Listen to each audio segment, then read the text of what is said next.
Welcome, welcome, welcome, everybody. My name is Alex, and on behalf of the Mind Valley team, I would like to welcome you to the first live Q&A call of Energy Medicine. This is session number 1, where we will cover the first 2 modules. We have a lot of submitted questions, so it's wonderful to see the enthusiasm and the desire to learn that you all share. I would like to introduce you to the 2 wonderful ladies that are going to help you tonight and answer all of the questions that were submitted. We have with us Michelle and Janelle, part of the Faculty of Energy Medicine. Hello, everyone. Hello. Welcome. It's really our pleasure to be here with you tonight. Janelle and I have been looking forward to the opportunity to answer your questions and have an opportunity to dialogue with you a little bit. And I think we're ready whenever you are, Alex. Wonderful. Like I mentioned, we normally selected questions for this session that we think most of you can resonate with. As you can imagine, like most probably in 1 hour, we cannot go through 200 individual questions, so we're going to try our best. This being said, we can start with question number 1. It's a general question that came from Kat and says, with energy healing, what illnesses, conditions can be healed through this type of method? This is also a general question because a lot of you ask specific questions, as in like, how can I use energy medicine, or what techniques from energy medicine do I need to use in order to heal and then insert a particular problem here? So that's a really good question. And, you know, just in the asking of, a lot of people don't understand the difference between what happens when you're working with energies and when you are working with conventional medicine. And conventional medicine, it is all about the illnesses. It's all about the symptoms. It's all about what's wrong with you. And so conventional medicine gives you drugs to work with that. When you're working with energy medicine, it's really not about the symptoms and it's not about the illness. It's about finding out where the body has an imbalance and then helping the body to fix that. Donna talks about the energies being both the patient and the medicine. So first, they're the patient. So whichever energy has the priority for the body to be able to work with will show up first, and then that gets corrected, and then that corrected energy goes back into the body and actually becomes the medicine for the body, and it helps the body to actually heal itself. Because remember, it's all self-healing. You know, when you work with your energies, you're helping your body to get back to that state of wholeness that it already knows that it has. It's just sort of forgotten and gotten confused along the way. So energy medicine can work with everything because everything is about working with the energies. It's not specific to the symptoms and the illness. So I hope that answers the question. That's great. I want to add just one little piece to that, is that's because that's such an important topic, that we are so unique. You know, we are so unique with each of our own energies, and what may show with one diagnosis for one person could be very different for another person. And Donna likes to use the saying often that we're as unique as our thumbprint. Our energies are as unique as our thumbprint, which is so true. So that was a paradigm and a concept that took me a little bit to get. But then when you really get it, it's kind of freeing. It lets you, you don't over-identify with something. You don't define yourself. You don't limit yourself to a box. But it is something that we all had to kind of integrate, and myself sometimes still, even think that way and just shift myself back. And then I'm in a freer place to handle what's going on with a lot more options. Good points, Janelle. Yeah, thank you. We're ready for the next question. Donna often shows us how she can make someone weak. Can we inadvertently do this to ourselves? So I'll take that question. That's a great question, and it is interesting how she does do that. I remember the one where she had the couple standing there, and he was strong, or vice versa, I don't remember, and they held hands, and one became weak, and the other became strong. So I'm going to answer that with a yes, but it's a little bit different kind of a yes, because what energy does, it tries to find a balance within our bodies. And it's going to do that. It's going to take from whatever it needs to take from. And you're going to learn a lot about that. It's going to be kind of exciting next week. You're going to learn a lot about the relationship between some of these energies. And one of the primary ones that you're going to learn is about triple warmer and spleen. And so our energies can take from a stronger energy in the body for what it needs. And so it makes that one energy weak.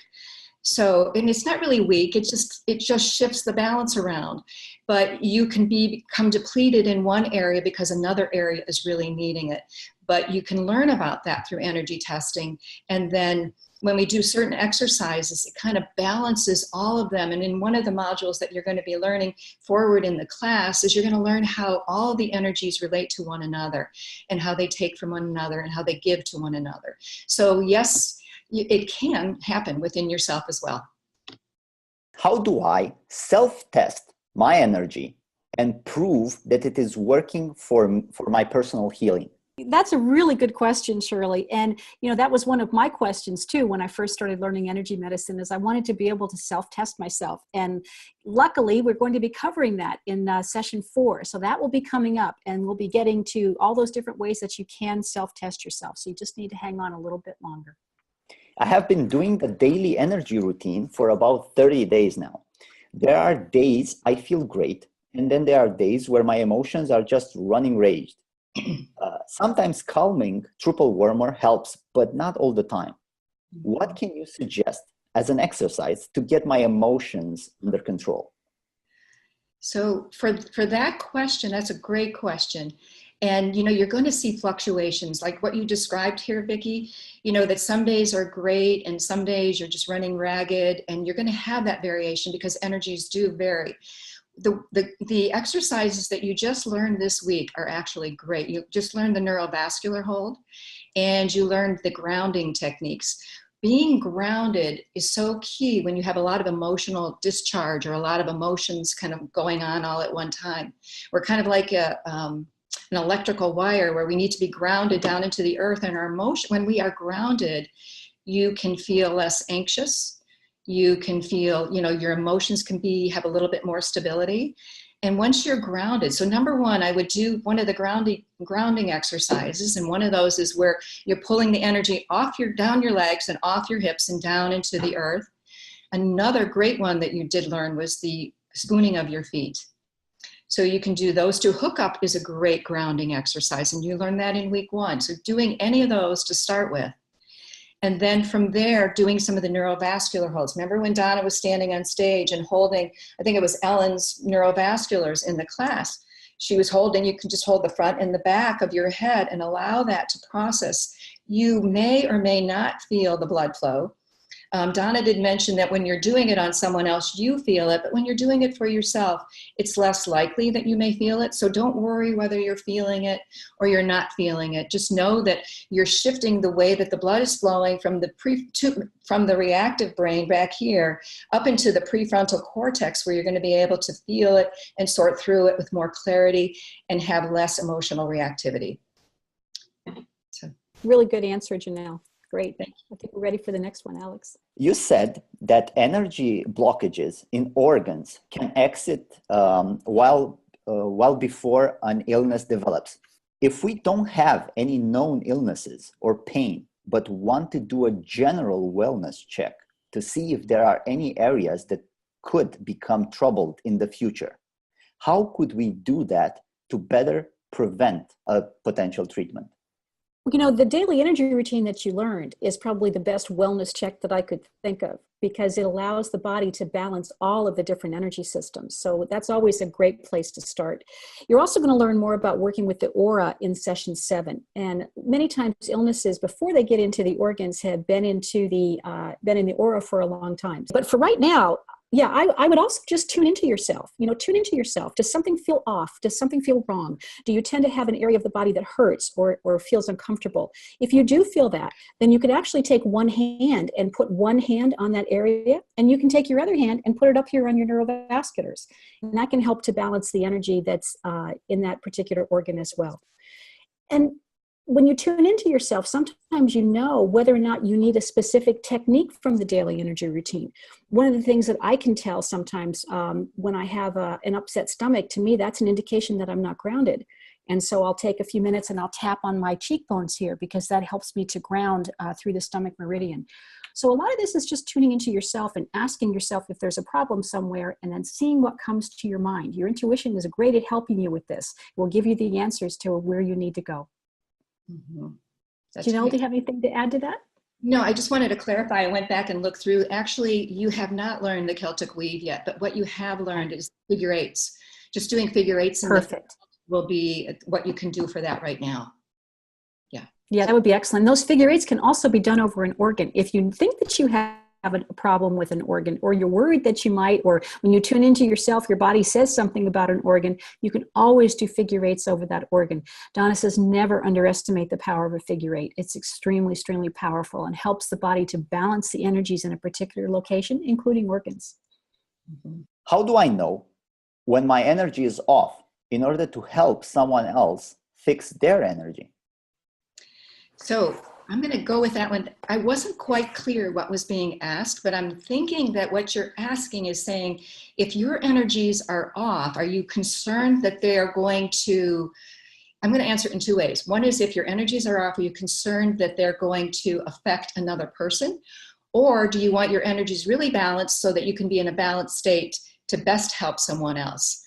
For the first one, I'm going to answer the second part first, where if your energy, you want your energies to be balanced, you want to be grounded yourself before you're going to provide help and offer help to someone else. So if you're going to be teaching someone the daily energy routine at this point, that's probably the best, the way that you would offer this to someone else is by teaching them the daily energy routine or showing them one of the exercises, is to have yourself done that before first, so that you can be somewhat assured that your energies are in a balanced state before starting that, and helping balance the other person's energies. Because it's not really about, and I don't think you intended to say it in this way, but it's really not about fixing their energy, because it's really just all energies get out of balance. It's pretty normal for all of us to have some imbalance. It's just about teaching and re-educating the body to have healthy energy habits to bring it back into a state that really fosters your well-being and your vitality. The other way that I didn't know if you were asking the question is, if you're worried that your energies are going to have already affected someone else. You don't know that. The best that we can all do is do our daily energy routine and try to be the best that we can be. And that our fields do definitely affect one another's. But if you do, if you're offering whatever you're offering in love and from a place of groundedness, it's going to be okay. I don't know if, Michelle, if you wanted to add anything to that. No, that was a really good answer there, Janelle. And I think just making sure you're balanced before you try to work with someone else is a great place to start. Yeah. And I did notice, if I could just, before we jump to the next question, I saw in the chat box somebody wanted to see figure eights. And so if we could just show you, that's just making a figure eight with your hand. Just a figure eight. You can make them slow, you can make them fast, you can make big looping ones, you can make little tiny ones, whatever you feel called to do. So nice and easy to do. Thanks for that question. Hands as well. Both hands. Excellent. Yes, very much so. Yep. I am not sure what is happening when I test for crossover and homolateral, and they are both strong. I'll take that one, Janelle. That can be very frustrating. So that's a really good question. And that can mean a couple of different things. It can mean that the body is starting to make that shift from being homolateral to having the energies cross over, but it hasn't quite done it yet. So continuing to do the homolateral repatterning, doing a couple more sets of that to help the body make the switch is a good place to start. So that would be a good thing to do. The other thing to think about is, if your body is testing strong for both things, your polarity may be off, your grounding may be off, and the body's not quite sure which way to go. So just to stop at that point and then do some of those grounding exercises that you learned today, or even just go outside and walk in the grass or put your back against a tree, anything to help you reground, and then go ahead and check again. Can we do all the exercises with a pregnant woman? Or there are some of them that we must be careful with? Mm-hmm. So for the exercises that you have learned to date, and the daily energy routine, and then you learn some for clearing the energy and for grounding and balancing, you can do all of those. There are no restrictions at all for the pregnant woman. So in fact, that's a great thing to do for anybody who is pregnant, and to support that and support a healthy pregnancy. So that's good. How to energy test food and supplements if you do not have a partner to participate? When food testing, does it matter if the food is packaged in some sort of container? Well, those are actually really good questions. The first question about how do you test yourself, that's going to be covered in session 4. They're going to do a lot of information about self-testing. So we're going to kind of leave that one right there for right now. But the other question about whether the food is in a packaging, no, it really doesn't matter. The body has the intention of being able to know that it is the food substance that you're looking at. And so I wouldn't worry about the container. That's okay. Mm-hmm. Can this modality of energy healing be incorporated into other holistic healings, such as Reiki? Absolutely. And that's one of my most exciting things about it. I love this method because it is so integrative, and it to me, before I studied Eden Energy Medicine, I had studied many other kind of modalities, and this is the one modality that really pulled them all together. Donna teaches, her work is really foundational. What I have found through my practice and in my own experience is that it's so foundational that when you do that and you integrate it into anything else, or you do it first as the foundation, all of those other modalities seem to flow with greater ease.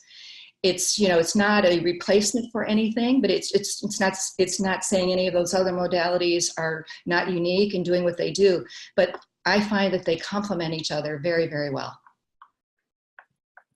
And I would highly recommend it. You mentioned that little kids and pets too are receptive to energy medicine. You also emphasize on breathing in through nose and breathing out through the mouth throughout the exercise routine to keep the energy flowing. How do we make a baby or a little kid, or a pet for that matter, follow the breathe in, breathe out technique? Oh, that's a great question. Obviously, we can't. Right? With a baby or a pet, we can't have them do that. Donna emphasizes that because when you have a choice to do it, to do the breathing pattern, it does perhaps move the energy a little bit better. And that's why she suggests it. But certainly with children and animals, they are very receptive to energy work, and however they're breathing, it's going to be just fine. So just let the energy flow. Mm-hmm. Would it be okay to use elements and exercises of these courses, of this course and modules, for our own courses or online courses? So the material provided on this course is copyrighted, so nothing that is in any of your handouts would be eligible to use. But Michelle and I chatted a little bit in advance about this question, and she said it was a great idea to go to the Inner Source. I hope that all of you know about the innersource.net website. And if you go on there under energy medicine and you go to certain things, like under energy medicine, there's a free handout bank. There's a section called resources. And there's a lot of material there that is free and open and available for you to use. I don't know if you want to add anything to that, Michelle. No, I think that's great. And also on YouTube, there's lots of videos of Donna doing different techniques on YouTube, and you can certainly go there as well. If you do want to teach somebody one of Donna's techniques in a class, that's perfectly fine. Just give her credit. Just say this is one of Donna Eden's techniques, and then show people how to do it. But you can't copy any of the material. And I see somebody's asking, what's the website? You can go to donnaeden.com. That's probably the easiest way to get there, and take you right to all those resources. Do you have any bulletproof technique for empaths? Basically, the question is how to stop absorbing other people's energy. Any tips on how to disentangle from this energy? So your class 7 is going to give you a lot of information on that, because that has a lot to do with the aura. But you do know, there are some things that you do know now, and I want to give you some information about what you do have now, but you'll get some additional. The figure eights that we were just talking about earlier, they kind of, when they kind of make a weave, so they kind of tighten the field around you. So as an empath, sometimes we're just more susceptible to picking up everything. Maybe that's a little loopy weave in the field. Well, the figure eights themselves can strengthen up that weave. Doing doing the hookup can be also helpful, because then you're more centered in yourself. You're more, you're centered, you're not disconnected from yourself. And when you're centered in yourself and grounded, the grounding exercises that you learned also help you to be less vulnerable to picking up other people's energies. And then the last one that you learned in week 1 is the zip up. For vulnerability, that kind of zips that runs on the central meridian. And the central meridian really is all about vulnerability and exposure. And so when you have that zipped up in a way that you're not vulnerable to it being, reactive, where it would kind of just be exposed in relation to someone else's, concern or whatever you're picking up empathetically. If you're zipped up and that's really reinforced and stays strong, that's a bulletproof protection there in and of itself. Is there a particular energy routine to be done in a particular season of the year? As I know that energy levels differ depending on which season it is. Does that still encompass the daily energy routine? The question is whether there's any specific exercises that you would do based on this season. And actually there are, but that's something that's further down the line, but it's not a whole daily energy routine. And you have learned one of them. I'm going to talk about that in a minute. But my experience is the daily energy routine in a way has its own intelligence, and it responds to the rhythm of our body, whatever rhythm we're in. So it's, it knows that, now we are going into fall and there's a little bit of transition happening. It's going to be different in different locations that we all live in. So it senses that it senses the Earth's rhythm, and it senses the transition that it's going on. And the daily energy routine, in a way, I don't know if this is a stretch, but I think has its own intelligence within your own body's wisdom and your own body's energies to know what to do. And it adapts itself in that way. But as you study further, and those of you that have Donna's book, she does talk about the rhythms, and there's exercises for each season. And you did learn the blowout. That's one of the clearing exercises. And that happens to be the exercise for the spring. We're not in spring right now, but there are specific exercises for each season. But in the meantime, the daily energy routine adapts and adjusts and takes you there without any further ado. Yeah, that's great information, Janelle. I would also add to that just pay attention to how you feel. Some days you may feel like doing it slower. Some days you may feel like doing it faster. And that's your body adjusting to the energy of the day, adjusting to the energy of the season as well. Oh. That's great. Yeah. Good points. Yeah, we can go on to the next question. How do I know when I need to do a grounding? That's a really good question. Janelle, shall I take that one? Yeah, go for it. Okay. Well, that's part of what you learned in Module 2 tonight. And if you look at your handout on page 7, there's a whole list of things there about how you might know that you need to be grounded. One of the ways that I know that I need to be grounded is I start to feel a little disconnected from what's going on. I lose track of what I was thinking about. I walk into a room and I can't remember what I was looking for. Might feel a little spacey, might feel a little lightheaded. My balance might not be so good. So there's lots of different things that could be going on. If something doesn't feel right in your body, I always assume that I'm not grounded. So the first thing I do is I work with my grounding, and many times that's enough to make me feel a lot better. What suggestions can you provide to someone struggling with overall low levels of energy? Well, if you are struggling with overall low energy levels, you want to respect that, because that's the body. First of all, you want to respect that. That's the body saying it needs to go slow. So you're not going to be pushing, and you're going to look at the style of which you want to do this as well. You're going to approach it slowly. But number one, I think, just from all that I've learned from Donna, and I can hear Donna like whispering in my ear, is that we would do the homolateral crossover repatterning.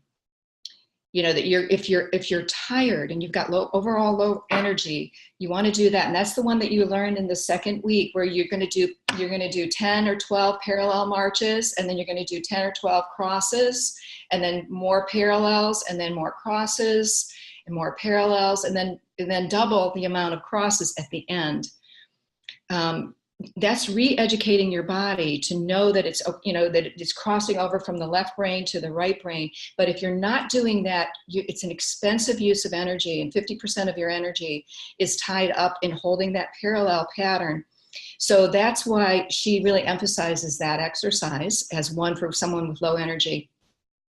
Another one is when we work with the kidney, the K27. Remember this one with the kidney thump, for overall general vitality. If you're feeling sluggish at any time, even if it's not a chronic pattern, what you're talking about here seems like a chronic pattern. Even if it's not a chronic pattern, this is a great one.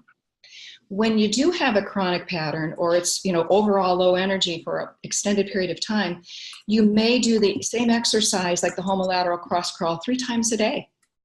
versus just one time a day. It's like a therapeutic use of it versus a wellness use of it. So those would be the two that I would accentuate to not overwhelm the system. You can also do, if you're worried about that, if the person's worried about that, or like, how am I going to do the next event? There might be a little stress related to that. So I would also integrate a little bit of the neurovascular work into that as well. From Jay that said, how many sets of that crossover over parallel? But Michelle already answered in the chat, and the answer is 3 sets is usually enough. Yeah, and if you still feel tired, Don always says if after that 3 sets, if you still feel tired, do another set. Or, it's not that you still feel like tired, like you might define you just in terms of sleeping, but if it's still like a little laborious to do it, or it's a little hard to do it, do an extra set. Would you be so kind as to show us once again in detail how to do all the meridians? Donna is going to be talking about the meridians later in the course as far as tracing them. But if you go to YouTube right now, you can see her tracing them. Just search for Tracing Meridians with Donna Eden, and she does show you how to do all of those. The other option that you could do, because you already have it, it's not tracing the meridians, but it's you have that chart, you have all the neurolymphatics. And that when you massage any of those neurolymphatic points, like right here on the sternum, these have to do with lung. When you massage anything here, like on lung, that is going to balance it. It doesn't matter if it's over or under energy. You don't need to know a direction. It's very simple. And that, remember, on the side of the legs, on the outside of the legs are large intestine, but I believe you all have that chart for the neurolymphatics. You do. Yeah, you do have that chart. So you have that resource. So that's another way other than tracing the meridians, but that's a way to access and balance each of your meridians. Yeah, that was really good to bring up about the neurolymphatic points. That's great, Janelle, because each one of those, when you rub them, has a direct effect on the meridian. Great way to balance them. Are there any techniques for improving sleep? The main thing is that you're going to get from this course is in your next week's classes. It's going to be the balance between the 2 meridians of triple warmer and spleen. So you're going to learn a lot about that. But what you already what you already do know is neurovascular holds. If you are having trouble going to sleep, you can just hold this before before you go to sleep, laying in bed in a quiet place. You think of sleep habits and sleep behaviors to kind of calm and center. You can hold your neurovascular holds. Doing the hookup is a great thing. One thing that I have learned through experience through myself as well as through clients is that not doing the homolateral repatterning right before going to sleep, because that has a way of energizing you and can stimulate you and can keep you awake. So that would be something that I would not do. So in the meantime, do your neurovascular holds. And if you happen to wake in the middle of the night, you can also do a neurovascular hold and a hookup and just kind of breathe through it, slowly breathing. That could be something you could do for right now. Great suggestions, Janelle. One of my personal favorites in my own going to sleep routine that I do is I do a blowout. I do that because it really helps me to get rid of the stresses of the day and to let them go. And then I usually will rub my feet and spoon them as well, because I sleep better when I'm feeling grounded. So those work for me. Great. It's fun to hear everybody else's tricks, because everybody does them different and it works different for different people. So I'm learning a lot too. It's really fun. What is the difference between energy testing someone and muscle testing someone? Okay, so energy testing has to do with how the energy flow is actually going through a muscle. Muscle testing refers to how strong the muscle is. So what Donna's looking for is how the energy is actually flowing through the muscle. That's why she talks about just using 2 fingers when she's pressing on someone's arm, and she has them meet that pressure, because it's not a test of strength. It's a test of feeling whether the muscle sort of hooks in or whether it releases. So that's what she's looking at, flow of energy through the muscle. How often can you do the daily energy routine in a day? Whoa, that's a loaded question. I think the most important thing is if you can do it consistently every day. Don't burn yourself out. But because it is about installing a new habit. What we are teaching you, one of the principles of energy that we are teaching through the work that you're learning here is about that energy changes through repetition, and we're installing new habits. So you can do it multiple times a day. You know, you don't want to overdo it for yourself. It would, I would say most often that would not cause harm. What I have seen though, and Michelle, you might want to comment on this too, is that sometimes people get too excited and too vigorous in the beginning. And the system that you're going to learn a little bit more about next week is called triple warmer. You can be a little reactive, you know, and on alert, and it's like too much change too fast. So allowing that to change slowly and just kind of not force it. So I would say, you know, use your own judgment of how it feels. And if it's from a grounded place, go for it. Do it two or three times a day. So I hope that answers the question. If we remove someone's pain, do we need to clear ourselves afterwards as well? Better yet, you want to be really grounded before you start. So if you're removing someone's pain, you're going to make sure you do your grounding techniques first. So you want to be really grounded and connected to the earth. And why would that be? You know, think it through. Because when you ground, you know, think of an electrical, like a lamp or something, and the electricity doesn't back up into the wall, it grounds down into the earth. The same is true for us. When we're grounded, if there's an excess of energy, that gets directed down into the earth instead of backing up into you. You haven't learned about, you know, I would also spoon your feet. You know, you want to make sure your feet are open because these are places where we discharge your energy. You also want to maybe rub your hands before you're working with someone because that's a place where you pick up energy and you want to discharge energy. So you just, you know, when you're done, make sure you have good, like we call it energy hygiene. You want to shake off the energy. It's always good to wash your hands under cool water, and ground. So those are the things that I would offer. Michelle, I don't know if you have any other. Those are great suggestions, Janelle. And always to remember to do your daily energy routine before you're working on someone so that your energies are in the best possible state before you start. Yeah. Can one do energy routine if you feel sick yourself? If you have a sore throat, if you have a cold, if you have cough? Well, that's actually probably the best time to do the daily energy routine because something's off with your energies. You're not feeling well. And so some of the energy systems are having a challenge. So doing the daily energy routine will help to bring them back on board. But I would do it gently. I would do it slowly. I would start with the basics such as grounding yourself. And then I would go through the routine slowly, listening to your body to see what it needs. But the daily energy routine, since it brings the energies into harmony, wonderful thing to do when you're not feeling well. And I would add to that, you can do it sitting down. You could do it laying in bed. You know, if you're, you know, sometimes when I don't feel well, I don't even feel like I have the energy to do it. But if I'm laying down in bed, I could just lay down and do a hookup and breathe through that. So remember, you can lay down, you can walk, you can sit down. You don't have to do it standing. So I agree with what Michelle just said there. In the daily energy routine, I noticed that Donna and David have not been doing the connecting heaven and earth like they do in some of their YouTube videos. I think what you're referring to is that Donna, and like in some of the, on the course, there's like preliminaries that they do before some of the exercises. And then also with the connecting heaven and earth, you bend over and you do 2 full breaths and then you weave your energy up.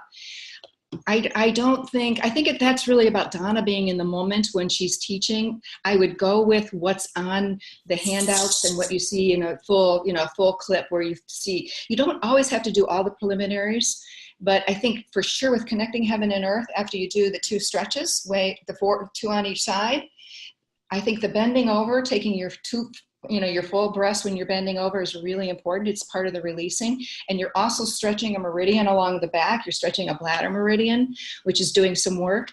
And then you're weaving your energies as you're coming, or you're rolling your energies in or weaving your energies up as you come up. And those are 2 really important parts to the connecting in heaven and earth that I wouldn't shortcut.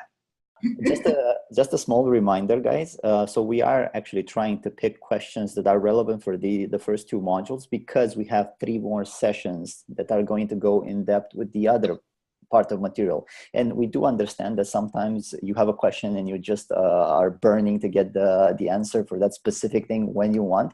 But we are trying to keep up with the modules as they come. Like, for example, self-testing, it is going to come in one of the subsequent modules, because I see a lot of questions regarding this. How I self-test, how often do I self-test? What happens if I do not feel anything when I self-test? Am I doing it right? So most of these questions are going to be answered in the course material itself. Should I do my daily energy routine before or after my daily meditation practice? Does it even matter? I think it depends on which one feels right to you. I have a daily meditation practice as well, and many days I meditate before I do my daily energy routine, but many days I do just the opposite, and I do the daily energy routine first and then I meditate. I think it depends on how you feel when you sit down to do this. What feels better to you? There is no correct answer, I think, with that. And you can also, I think I would add to that, you can also try it yourself each way, see how you feel different and see what it offers you, because it's going to be unique for your experience. But I would sample it out and see what you like. So if someone is quite ill, do we need to be careful of trying to help them with energy medicine when we are beginners in this field? Well, I think when someone's very ill, you have to realize that their system is a little bit fragile.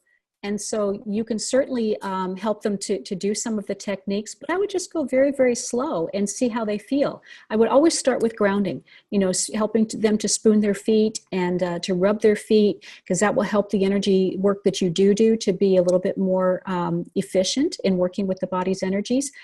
And then I would just try a couple of techniques with them and see how they feel. But I would always go slow. I wouldn't rush through them, and I would get feedback from the person as to how they're feeling as they're doing the work. Mm-hmm. And then they said in the question, as a beginner, I think that's a good observation, that to know that if this person needs other support, to use a referral or send them to someone that has more experience as well, and to complement your loving care, because you want to be able to help them. Could complement that with someone who has that experience. Yeah. Good point, Janelle. How is the skeleton supported by the systems we are learning, if in any way? Janelle, you wanted to grab that one? There's an energetic answer. Well, there's a couple answers to that. Energetically, I'm trying to think, did Donna go through the 9 energy systems? But one of the 9 energy systems is the grid. And infrastructure to your body, and that's kind of like our energetic skeleton. But there are certain meridians that govern the bones. The water element, which is made up of bladder and kidney meridian, govern those bones in the skeleton. So there's you have some meridians, you have radiant circuits, you have probably all of the energy systems really affect the skeleton. But that's pardon me. I was going to say that's very true, Janelle. That's a great answer. But the aura also, because the aura has many different layers to it, and the body actually has an energetic imprint in the aura that matches the physical body. And so you have that. And then you have the Celtic weave, which is all those patterns of figure 8s that Janelle mentioned earlier, that actually go through all of the parts of the body, the physical body and the energetic body, connecting all the different parts together. And then you have the electrical system, right? One of the 9 energy systems, which interweaves through all of the body systems as well, both working with the physical and the emotional, spiritual, and energetic all together. You guys have awesome questions, I have to say. Very good questions. Really good. Creative questions. Yeah, highly creative. I see a lot of different variations of good thinkers regarding exercises. Yeah. So, this is how you learn. They're thinking about it, and it's great questions. Wonderful. Is there a sequence that would be best in relations to working specifically on triple wormers, other than or in addition to the daily energy routine? Well, triple wormer and spleen are the topic of next week, and you are going to get so many lovely techniques for working with the 2 of them. But I would say with triple wormer, you want to start by just thinking about triple wormer as your friend. Sometimes triple wormer gets a bad rep when we think that it's our stress meridian, but it's really your best friend, and it's helped you to be where you are. So it's making friends with yourself, having some self-compassion, talking to yourself nicely. In that way, you're talking to triple wormer nicely. So it comes down to how you treat yourself is a good place to start with that. But next week, you're going to learn lots of techniques and really good ways to work with triple wormer. Next question. When I work on my energy and then sit to relax or meditate, things start spinning. Is there a reason behind this? Well, that's interesting. So after you do your daily energy routine and then you do meditation, is that what they said in the question? Yes. Post So that? after post energy routine. post the energy routine, they sit to relax, but things are spinning. My sense is that maybe they need a little more grounding. Mm. You know, and because, you know, it's one of the, you know, like letting yourself ground, and it's also the body, I think it's a combination. I think it's perhaps needing a little bit more grounding, taking a little time before and after the daily energy routine to do a little bit more additional grounding. And then also, it's kind of like if any of you have ever experienced, you know, if you're taking a lot of deep breaths or something and you get dizzy, or you can just get dizzy. If you're not used to really taking you're not used to deep breathing, belly breathing, and you start practicing belly breathing, you get dizzy. I think the same thing happens with energy work. When we're not used to having our energies flow and we're kind of have a slower flow and we start to open that pattern up, it's kind of like a surprise to the body, and your body is acclimating to it and integrating it. So it's probably a aspect of integration, as well as a little bit of needing help with a little bit more grounding, and that will probably settle down as your body acclimates to it a little bit more over time. Yeah, that was a really good answer, Janelle.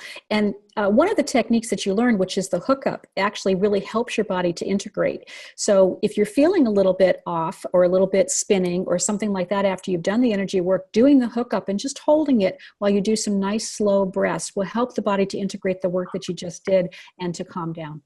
Yeah, that's great. That's perfect.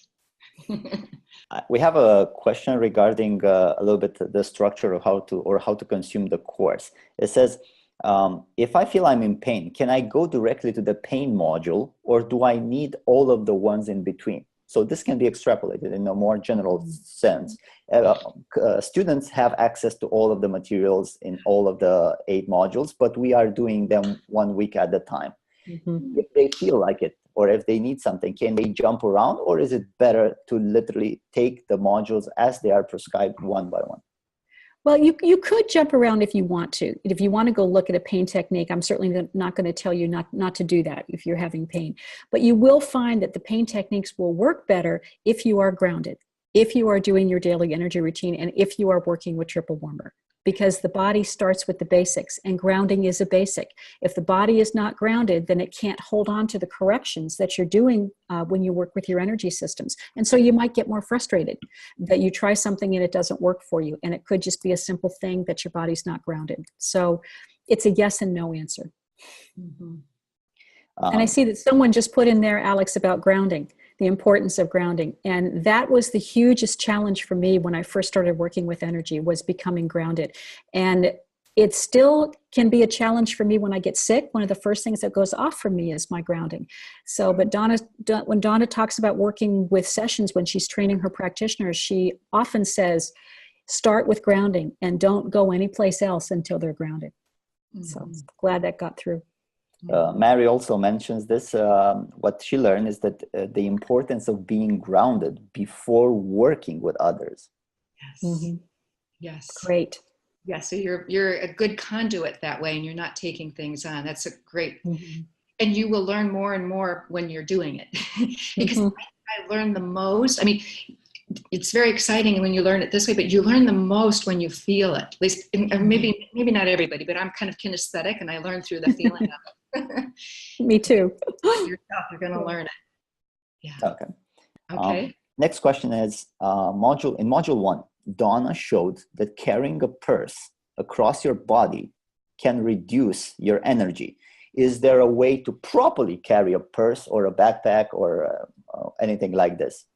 I don't know if the person was carrying it across. If you can carry your purse across instead of just on one's shoulder where it weights more, it kind of has a tendency to make you a little bit homolateral and one-sided versus the energies crossing. So I know that Donna talks about carrying it on across, and I know she's also tested, the hip packs that you wear around your waist, that those sometimes work well. The other thing that I know, though, is true is that after you do the daily energy routine over an extended period of time, your resiliency will build. Part of what you're also wanting to do, I think the key thing that we're wanting to do with our energies through the daily energy routine is build our resiliency so that when life happens, because we're not going to be living in a world where we're just going to throw our purse on and run out the door. You're going to do that sometimes. You're not always going to be thinking about it. When you're living in that world, that your energy knows and is educated, and when you get there, it can bounce back once you take the purse off. Or when you arrive, take your purse off and just do a few shoulder swipes, just like that. Doesn't have to be too many. And then you're back in sync. So that would be my answer for that one. Great answer, Janelle. That's absolutely correct as far as I'm concerned. When I was first starting with energy work, and Donna pulled me up on stage one time at a class that I was at, and she had me do the purse thing and tested me on that. And she said, for you, every time you take off your purse, you need to do some crossovers like this. And she's doing the crossover shoulder pulls with me. And I still do that. When I take my purse off, many times I just do some crossover shoulder pulls. Yeah. Several of the questions that you have here, the answers will be in the course material. So just have one tiny bit of patience for that. Yeah, in the course material, as you progress, you will see that you have an additional 3 Q&A recorded calls that cover also a lot of other variations of things that you might be facing. Do you have to have bare feet when grounding? No, you do not. Yeah, you don't. You can use your intention, your imagination. You know, it is better. The shoes that you wear, we have so much, you know, synthetic material on the bottoms and the soles of our shoes rather than leather shoes. It is better to have leather shoes. It is better to take your shoe off, but you can still ground without it. You do not have to be barefoot. I mean, you can do it with your shoes on. Absolutely. And also, well, I don't know if this is going to complicate things, but I'm saying it because I started it, is that we also ground from above, you know, that we connect with the sky as well as we connect with the earth. So I just want to say that. And that's why we have 4 thumps. You know, Donna added the additional thump up here on the cheekbones a couple of years ago because that pulls the grounding in from the heavens. So we have both. Yes, that's right. That's good. All right. Wonderful. So we are at time. We did record all of your questions, and like I mentioned, some of them will be repurposed for the subsequent calls, and some of them, they do have answers in the material that's coming. So there are a lot of questions on pain. There is a module on that. There are a lot of questions on self-testing. There is a module on that, and so on and so forth. So we do apologize if we did not get to your questions. We did manage to answer, I think, probably around like 35 questions in this session. Wow. So great work, Janelle and Michelle. This is all from me, from my side for now. And Janelle and Michelle, if you would like to say a few last words before we wrap up. Alex, I would like to say thank you to you, you know, for hosting and keeping it going and looking at all that and monitoring it all, because that keeps the flow going. And I want to say how impressed I am with all of your enthusiasm for your questions. I remember when I first started learning this, I couldn't get enough. You know, it just infused me. You know, I wanted to do it all the time. So I get it. You know, you want to know now. It's like, why didn't you tell me that the first week? You know, when I learned it 6 weeks later. But you know what? There's a wisdom to it. I want to leave you with that there's a wisdom to it, and trusting that process, and that even though it's hard to understand, when you digest it, there's a wisdom to it. And Donna is an amazing woman. And Donna has brought us that wisdom and paces us and teaches it in this way. And so I just celebrate your enthusiasm. And I just say, go have more fun. And I look forward, I'll be on another call later in the class. And I'll look forward to hearing from you then and seeing how much you've grown. So have fun. And I second everything that Janelle said. Great enthusiasm there, Janelle. And I just really want you to trust yourself. Trust that the information that you need is going to be provided when you need it, and that you're going to know which of the techniques are the best for you. Donna talks about there being many roads to Rome, and that's why she teaches you all these different techniques, because some will resonate with your energy systems in a way that they don't resonate with someone else's. So if something feels particularly good, do more of it. Just tune in and trust yourself, because you absolutely can do this. Donna says everyone can do energy work, and there's no exceptions to that. So wish you all best of luck as you go through it, and just have fun. Thank you, everybody. Have a great time, everybody. Enjoy your learning. Bye-bye. Bye-bye. Bye-bye.